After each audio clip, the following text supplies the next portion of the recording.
ကြားတဲ့ liquidity ဖြစ်လဲရှိနေတယ်။ဘာလို့လဲဆိုတော့ဒီမှာကကျွန်တော် trend change ထားတာမလို့ Okay so လောဆယ်ဒီ daily မှာweekly မှာတော့ဘာမှကျွန်တော်တို့မရှိဘူးဒါပဲမှတ်တယ်ရှားလေကျွန်တော် date မှတ်ဆရာမလို့ weekly မရောက်သေးပါဘူးဆိုတော့ကျွန်တော်တို့က daily ပြန်သွားတဲ့အခါမှာဘာတွေ့ပြီလဲဆိုတော့ဒီ weekly ပြီးခဲ့တဲ့ week အတွင်းမှာပေါ့နော်ကျွန်တော် gap ကြံနေခဲ့တာတွေ့တယ်ကျွန်တော်အဲ့ဒီ gap လေးကိုစုံနေနဲ့မှတ်ထားတယ် price ဒီအဲ့ဒီကိုပြန်လာတာမျိုးလည်းဖြစ်နိုင်တယ်ဘာလို့လဲဆိုတော့လောလောဆယ်မှာကျွန်တော်တို့ကြာသာဘင်းနေရောတောက်ကြနေဒီနေ့ဆို Monday 3ရက်သလုံးကဟော်ဒီကန်နေပေါ့နော်ဗုဒ္ဓဝိရဲ့တစ်ခုလုံးကန်နေရဲ့အတွင်းထဲမှာပဲကျွန်တော်တို့ရှိနေသေးတော့ price ဒီဒါကဘယ်မှမရွေ့သေးဘူးလို့ပြောလို့ရတယ်နော်ဆိုတော့ဒီနေ့သုံးဖို့မနေ့ဖြန်ကလည်း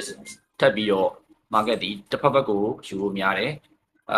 ပိုပြီးဖြစ်နိုင်တာကတော့အပေါ်လာပြီးတော့ကျွန်တော်တို့အောက်ကိုဆင်တာကပိုပြီးတော့ market ကဖြစ်နိုင်နေများတယ်ပေါ့နော်ဆိုတော့ဒါကျွန်တော် daily အရမြင်နေဟာဆိုတော့ကျွန်တော်1 hour 1 hour သွားကြည့်ရောလက်ရှိမှာ price ကကျွန်တော်လုံးဝ clear မြင်နေရတဲ့ trend ကတည့်တဲ့အတိုင်းပဲ very fake မှာရှိတယ်ဈေးကျနေတဲ့ကာလပဲဘာမှထွေးထူးပြောကြမလို့ဆိုတော့လောလောဆယ်ဒီနေ့ကိုရီးယားဘာလုပ်မလဲဆိုတဲ့ကိစ္စရောက်လာဆိုတော့ဒီနေ့မှာကျွန်တော်ပြီးခဲ့တဲ့ဘက်တောက်ကြနေတုန်းကကြည်တုန်းက4 hour ရဲ့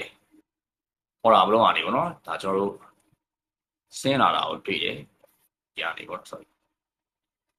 ဒီကနေဆင်းလာတာတွေ့တယ်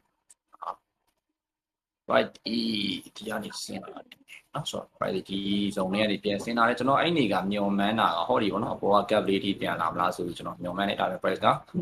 ပြန်မလောက်ဒါလေးလည်းကျွန်တော်မှတ်ထားလို့ရတယ်နော်အဲ့ဒီဆိုတော့လောလောဆယ် price ဒီ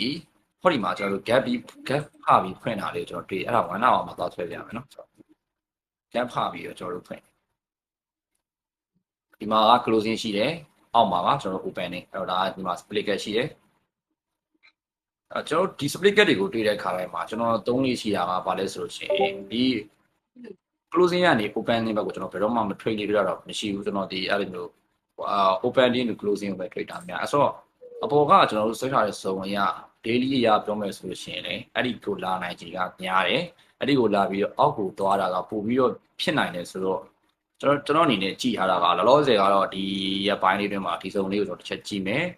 ဒါက low probability ပါ high probability မဟုတ်နိုင်ဘူးနောက်တစ်ခု market ဒီနေရာမှာဝေးနေရတဲ့အကြောင်းရင်းလေးကိုကျွန်တော်4 hour မှာချက်တွေ့ထားတာရှိတယ်။ဘာလဲဆိုတော့ hori ဟောတာလို့နော်ဒါလေးက price ကို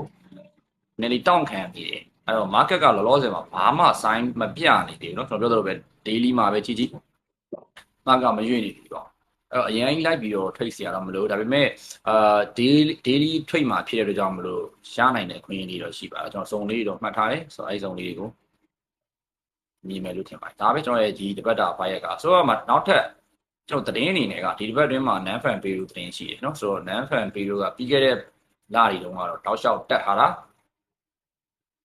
เนาะဆိုတော့ဒီလတော့သူတို့ပြန်ပြီးတော့ဘာလုပ်ထားကြတာလဲဆိုတော့ focus အနေနဲ့နည်းမယ်လို့ခံမှန်းထားတယ်ဆိုတော့ပြောမယ်ဆိုရင်ဒေါ်လာပြန်ပြီးကျလာမယ်ပေါ့နော်ဒေါ်လာပြန်ပြီးကျလာမယ်ဆိုတော့ရွှေဒီသူတို့ဘက်အနေနဲ့တက်နိုင်တယ်ဆိုတာမျိုးတော့ဒါပေမဲ့ရွှေကတော့အမြင်နဲ့ဓာတ်ရိုက်ထိုးကြနေမှာတော့မဟုတ်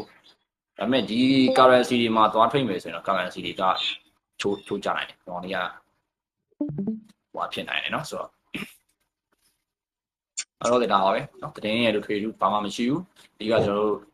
highlight ရှိတာဆိုတော့ nav and view ပဲရှိတယ်။ဆိုတော့ Java Ring နေမှာတော့စောလိုက်တယ်ခောက်ကြတော့။အေးဒါပါပဲ။တနေ့ပိတ်တယ်ဘာလို့လဲကျွန်တော်မသိရမသိသေး holiday ပဲပါ holiday နဲ့ ဟုတ်လားဟိုTGIF လားမသိ